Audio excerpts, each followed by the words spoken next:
Good afternoon to you, Wayne Denner in Northern Ireland and Reggie Johnson way over in Texas, Fort Worth.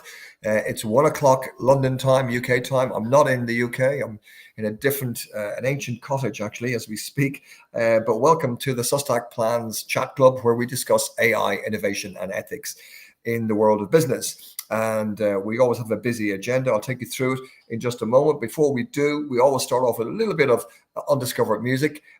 Wayne is a great music man, and his family are musicians. So you might enjoy this. Is a new one you've not heard before, Wayne. This is an undiscovered, very young artist that I discovered in my local park while I was playing touch rugby. She was rehearsing on the Victorian bandstand, and she's got a lovely voice. And we'll give you a little bit and then the full thing at the end. So here is Leah. Is her name, is her stage name, and she is singing a song called Jordan. Here we go.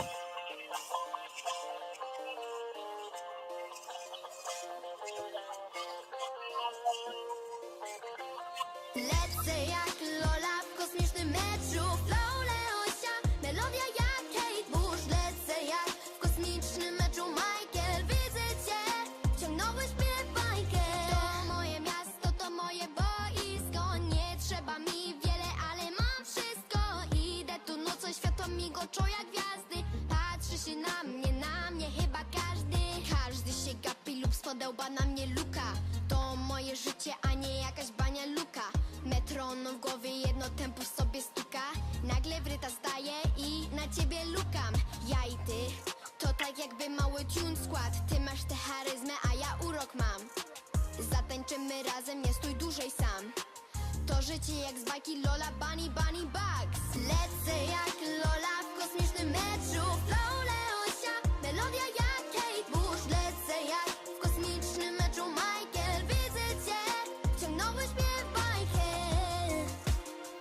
Jak Jordan, jak Michael. Bajkę. There we have it. Leah by Jordan with full thing.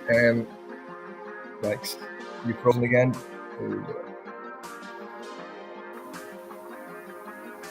Back again. Oh, sorry, guys. We'll stop that there. That's Jordan, sung by Leah.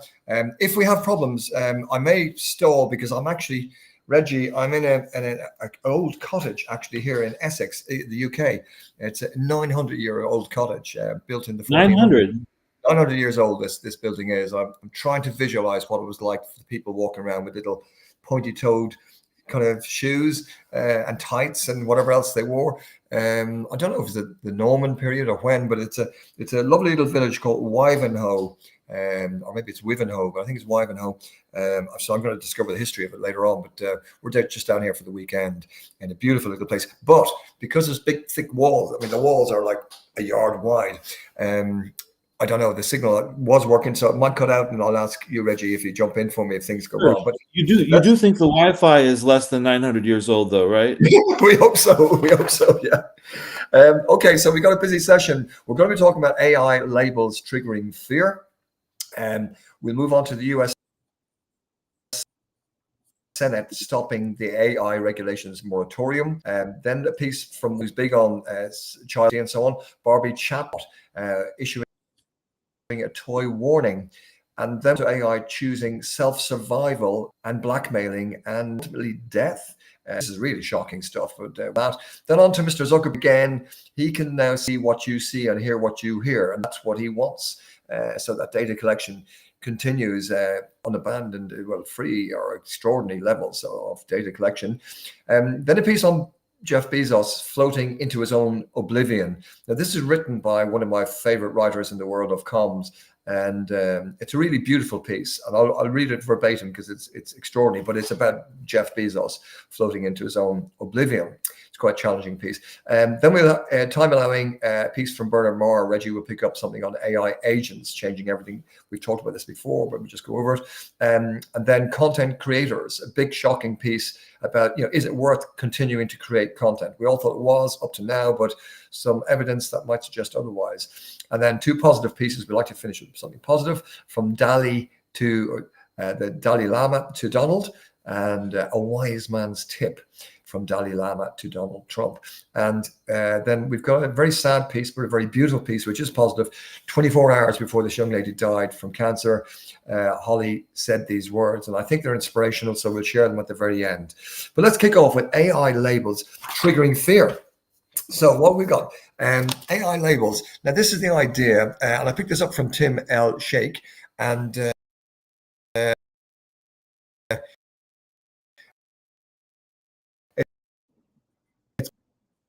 based upon a piece of Taylor Francis research, or one of my publishers, and said that there's an adverse impact revealing the present intelligence in your products or your services. In there, it affects people's purchase intention. Can you still hear me, Reg? Okay. Can you hear me? No. Can you? Oh dear. Yeah. Yes, I can hear you now. You faded out for a minute there, but now I can hear you again. Okay, I'll summarize this piece. Okay, So AI labels triggering fear. Basically, if you, yep. Yeah. No, please go ahead. Yep. So the idea of labeling your product or service as being AI created can damage purchase intentions, and it may be viewed as a sign that the product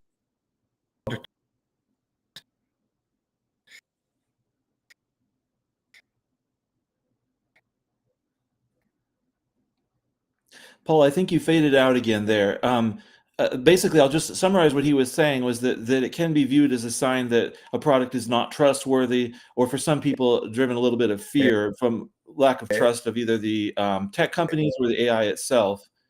There was a couple of different pieces. Technical capabilities and features, but it may also trigger fear and concern amongst consumers.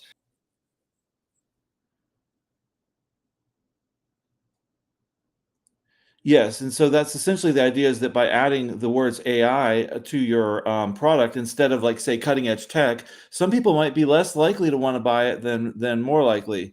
So thank you. We got some feedback from Simon saying that Paul's video is dropping in quality. I think it might be the internet because he's in a different location. Paul, are you back with us now?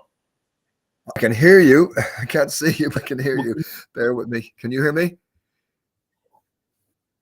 Yes, I kind of just summarized what you were saying about how putting AI in the listing AI in the features and advertising it for a product can make people a little bit more wary of it. Yeah, exactly. That's the gist. Have you got me again? You can hear me? Yep, can hear you now. Okay, so the gist of it is, I'm sitting in light here. Let me turn you away like there. The gist of it is that although it shows that you've got a technical product that works and using AI and might be quite advanced, it is it puts off some customers, some clients, and purchase intention is affected, and emotional trust is affected, and there's a negative mediating effect of emotional trust on the impact of AI. In terms of purchase intention, and it particularly it's stronger for high risk products compared to low risk products, and that's probably acceptable, normal. And that piece of research is done by Taylor Francis, one of my publishers of one of my other books, and was picked up by Tim L. Sheikh. So thank you for that. So that's an interesting one that I do suggest that people should say AI generated content, or AI aided content, or AI informed content, if it is that. And eventually, when you have human created stuff, it might give a premium value in time to come. We'll see whether the AI is deemed to be more valuable than the human. But at the moment, by saying it's an AI product or service, the research is suggesting that it may be off-putting for some customers. Now, moving on, we wanted to look at the US Senate all week long. We've been watching it, and this the big beautiful bill that Mr. Trump has been putting through. They wanted to have an AI moratorium. Can you explain what that is, Reggie, and what's happened there? Yeah. So basically, the AI moratorium was a order through the bill which would have prevented states from making any kind of AI regulations or restrictions on AI for 10 years.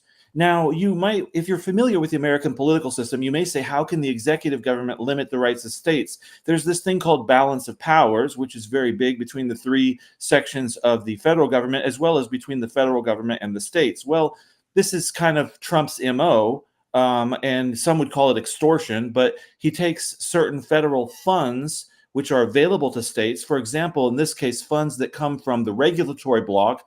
This is situations where fines from certain companies for FTC violations and that kind of a thing, millions of dollars of funds available that the federal government uses to help the states, say, install broadband internet in rural communities, which otherwise wouldn't be profitable for the internet companies. Does that make sense?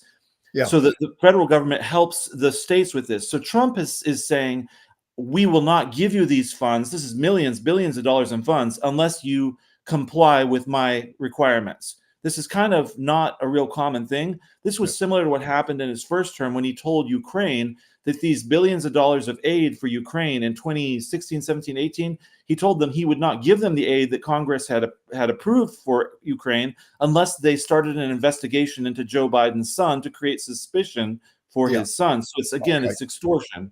Okay. I mean, you could call it that. So that's really wrong. But what is an AI moratorium? Is it effectively saying that there'd be no regulations, or all regulations, anything to do with regulating AI would be suspended for 10 years or something like that?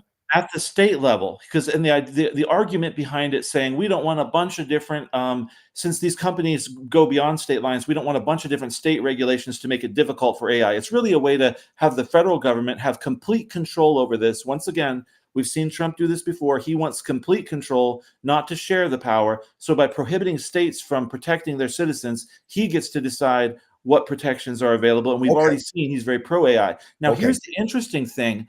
It was amended to 5 years. It was amended again. And the person that was part of the amendment, Blackburn, I believe from Tennessee, a Republican, she backed out of the amendment at the last minute. And it ended up, they struck the whole clause from the big, beautiful bill with a vote in the Senate of 99-1 in favor of getting rid of it. So they did not like this. They finally got rid of it.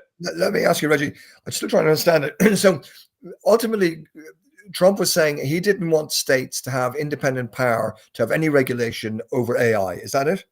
Correct. Because for the a period of 10 years. For 10 years, because California could pass a law that says in California, you can't take advantage of our citizens. Got it. So he wanted to be able to have total control over AI regulations for the next 10 years. Yeah. And thankfully, the Senate said no. Yes, correct. Wow. That's a relief. That's a relief. Okay. That's good news. The rest of that bill, I think, has seemed to have gone through as of today. I've got a feeling, but at least the AI 51 to 50 just barely went through, unfortunately. Wow. Or I mean, depending on your point of view. Fortunately, but at least states can still set their own regulations for AI, which is good news. Currently that's the case. They're also looking at the Kids Online Safety Act, which would potentially be a federal answer to that, and maybe would revive the debate if the federal government came up with a strong protection for kids and citizens. That's good news. All right. Now, with some mixed news coming in about Barbie AI dolls. Now, Wayne Denner, you specialize in helping children's safety and that sort of theme. What's going on with Barbie's AI doll? Well, you might be able to notice just behind me, I've got a 1983 Thundercats original Lion-O figure from back in my childhood. And of course, over the past number of years, I suppose it would be fair to say, guys, that traditional toy products have been somewhat in decline, the figurines that I have behind me, because more and more parents in particular are looking for tech alternatives for their children.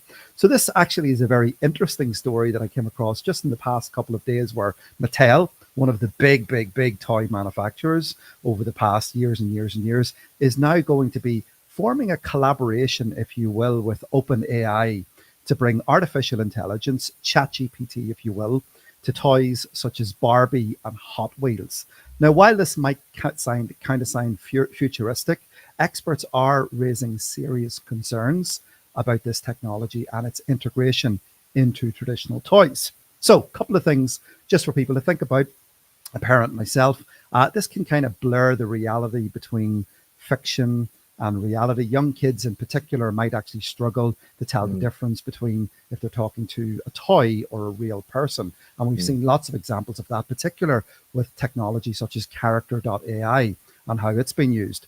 There are some obvious mental health concerns. Some researchers are warning of the constant interaction with lifelike AI could affect emotional development. There are the obvious privacy concerns that we all have with how this is actually being used. What is the AI retaining? Where is it being stored?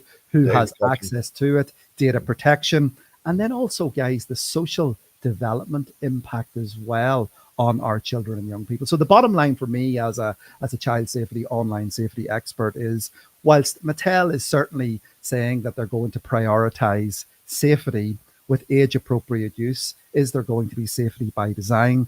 I would urge parents in particular to keep an eye on this technology. I think this coming Christmas, we're going to see more and more AI getting integrated into more traditional toys where a young person can interact with the figurine, can ask questions. Maybe there's going to be concerns around some of the responses. What's your gut reaction? So Wayne, what would your, if you've got youngest children, but they're beyond the age of playing with those kind of toys. But if you had a friend who had young children that play with those kind of toys, would you say don't get it or do get it? Not necessarily. What would you say to them? Don't get it. I think it's very important for parents to do their research on the run up to Christmas. You know, some of the capabilities of this technology, are there privacy, parental controls, if you will, that parents can use to help make the product a little bit more safer. Remember, you're going to be connecting it to your home Wi-Fi as well. That poses an obvious security risk as well, depending where the product is coming from. So people do have to be vigilant when they're bringing this technology into the home, and they have to make sure that it's set up correctly. Wow. Okay. I guess this vigilance is not just for parents, but it's for all of us, really. Because moving on, thank you for that, Wayne. Moving on to AI choosing self-survival, blackmail, and human death.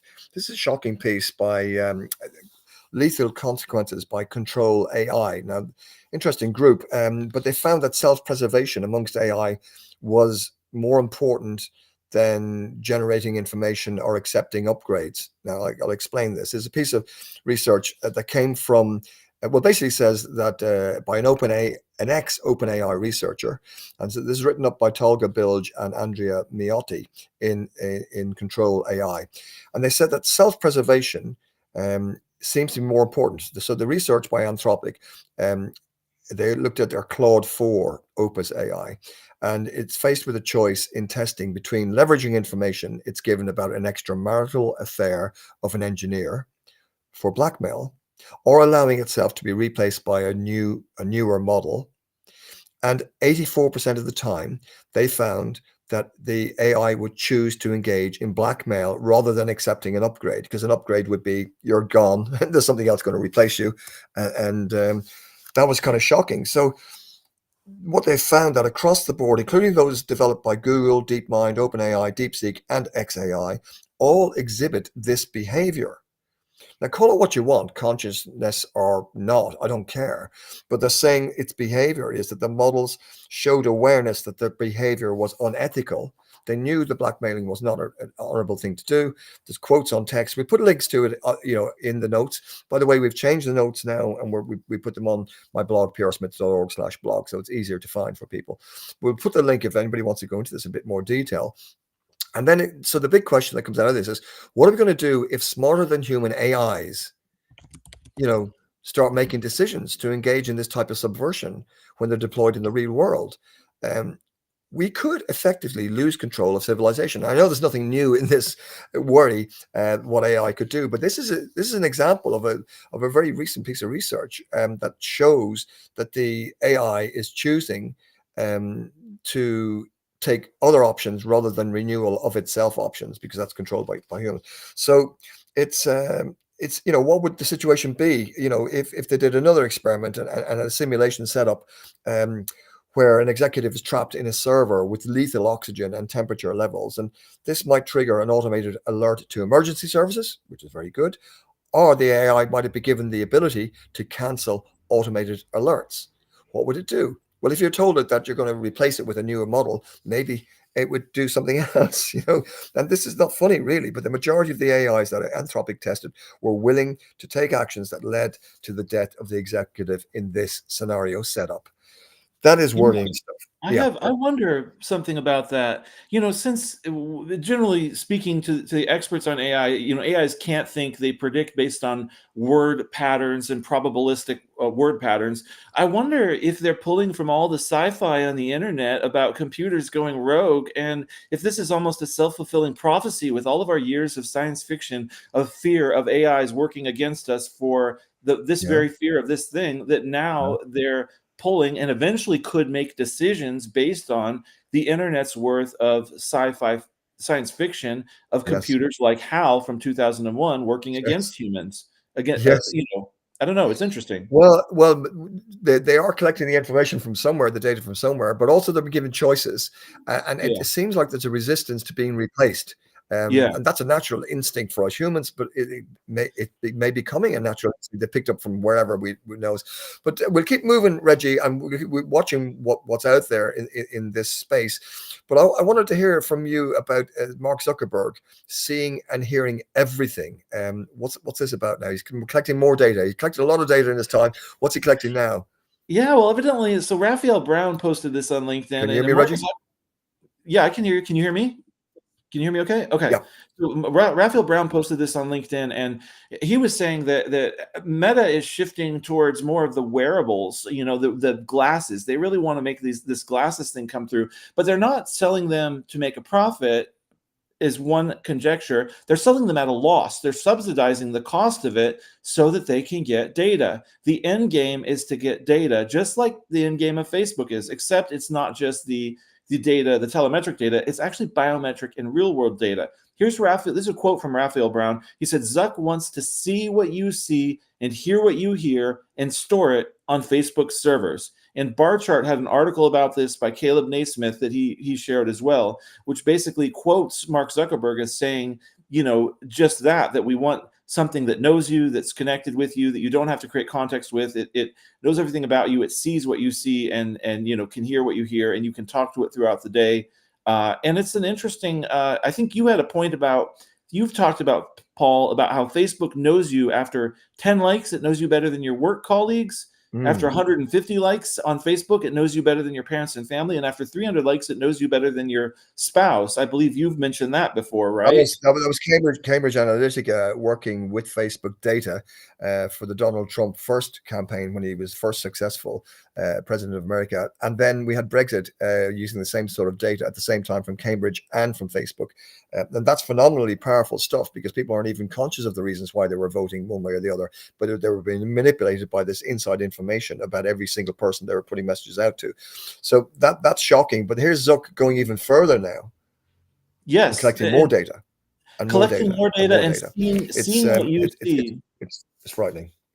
And just on that, guys, the fact that Facebook now has announced that it wants access to your camera roll for its AI, so it's important that people pay attention to that because again, that's another huge. Seeing what you see and hearing what you hear.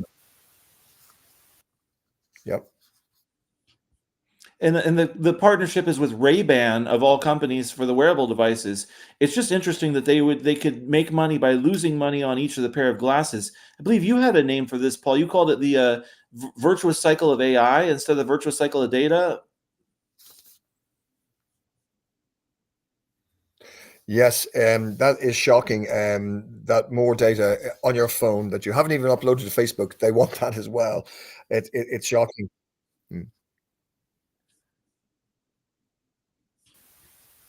I think the thing about that is it's important for people to be aware of it and their steps that they can take by going in and adjusting their privacy settings to prevent Facebook from being able to access that camera roll, because I think those pictures are uploaded for 30 days and retained by Facebook for that length of time. If you use it, then potentially they're retained for even longer. Yeah, it's important for people. Yes, indeed. Now, I do apologize to anybody listening to this because it's kind of cutting in and out, and I'm in an old cottage from the 1400. Actually, so it's 1100 years old, this cottage, not 800. And the signal isn't very good, even though we tested it out earlier. So apologies if we're fading in and out. But yes, Reggie, you were saying, sorry. Yep. Yeah, Reggie, I finished the segment on the you were saying, Reggie? I finished on Mark Zuckerberg already.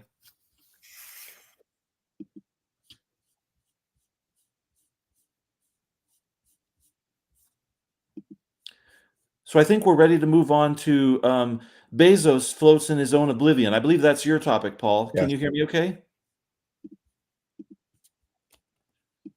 Okay. So Yes, indeed. Look, guys, the sound is drifting in and out, so this must be pretty awful for people to hear at the other end. So I'm gonna chop this up and end this. We'll do Bezos's irony next week. We'll do AI agents next week, but I will finish now with two short pieces.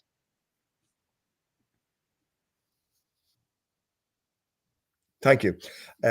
So I'm going to ask you, Reggie, we're going to just jump forward to a bit of wisdom from Dalai Lama to Donald Trump. I posted this. We'll put the link up there. Yes, bit of wisdom from the Dalai Lama to Donald Trump Reggie? regarding your big, beautiful bill. No, it's breaking up. I can't. Go for it. Okay, so regarding the Go for big, beautiful bill where the 10-year moratorium was removed, here is a quote from the Dalai Lama to soothe you, Donald Trump. It says, "Remember that not getting what you want is sometimes a wonderful stroke of luck. Not Wow. getting what you want can be a wonderful stroke of luck." To some politicians as well. Okay, we're going to finish now with 24 hours before Holly Butcher died recently. She said these words the day before she died, and I thought this is so beautiful. She died of cancer, and this was her final message the day before she died. She said, a bit of life advice from Holly. Here it is.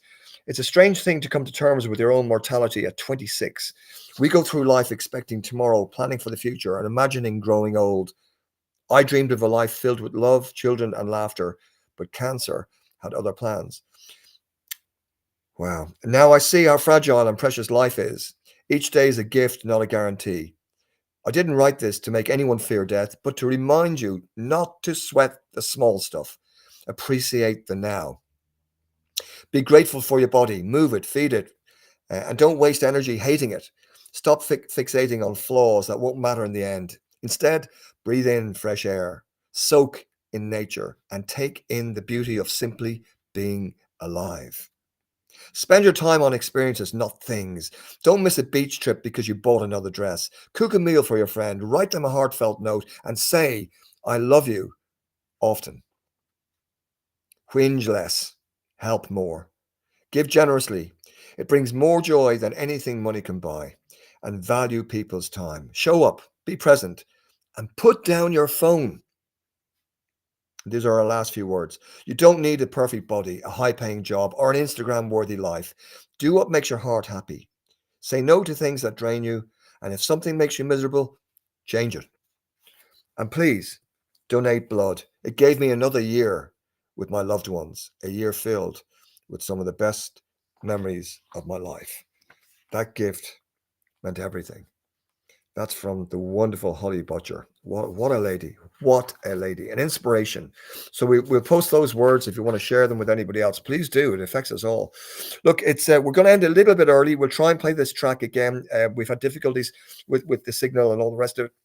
I'm in this old cottage that was built back in the 1400s. So it's actually 1100 years old. 1100 years old, this cottage. I'll just show you that I'm right beside a big beam, oak beam here, which has seen a lot of history in this place. So the sound didn't work too well. My apologies to you all.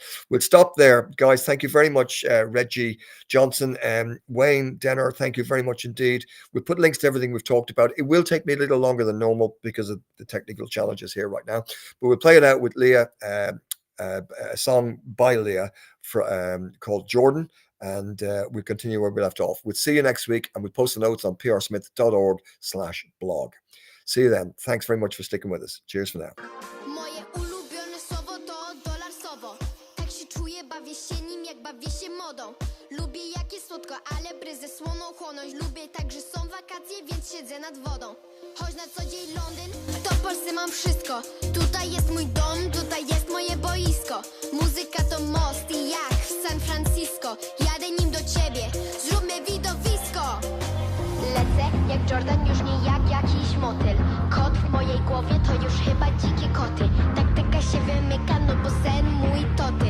Chcę cię rozszyfrować, myślę tylko o tym. Lecę jak Jordan, już nie jak jakiś motyl. Kot w mojej głowie to już chyba dzikie koty. Taktyka się wymyka, no bo sen mój to ty. Chcę cię rozszyfrować, myślę tylko o tym. Lecę jak Lola w kosmicznym meczu. Flow Leosia, melodia jak Kate Bush. Lecę jak w kosmicznym meczu Michael. Widzę cię, ciągnąłeś mnie w bajkę. Jak Jordan, jak Michael. Bajkę. Ciągnąłeś mnie. Jak Jordan, jak Michael.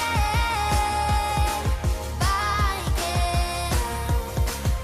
Ciągnąłeś mnie.